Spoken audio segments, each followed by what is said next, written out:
आता तो नक्कीच छपरीगिरीचा राजीनामा देणार. कॉलेज बाहेर थांबून विद्यार्थिनीसमोर छपरीगिरी करणाऱ्या या तरुणाला पोलिसांनी त्याच विद्यार्थिनींसमोर असा चोप दिला.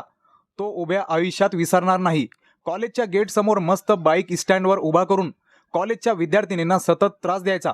पण आज त्याच्यावर संकट येणार होतं आणि तोच संकट मोबाईलमध्येही शूट करण्यात येत होतं. इज्जत तर गेली आणि व्हिडिओ पण व्हायरल झाला.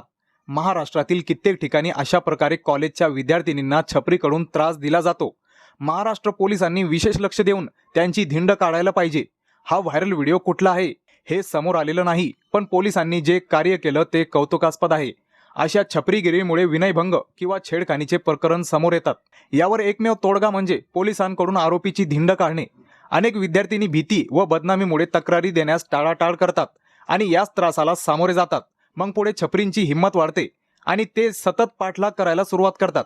त्यामुळे तरुणींना रिक्वेस्ट आहे की पुढे काय होईल याची चिंता न करता जवळच्या पोलीस स्टेशनला जाऊन बिनधास्त तक्रार द्या.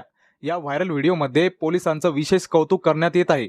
पोलिसांच्या या कार्याबद्दल तुमचं काय मत कमेंट करून नक्की सांगा. आपल्या मराठी चॅनलवर पहिल्यांदा व्हिजिट केलं असेल तर सबस्क्राईब नक्कीच करा.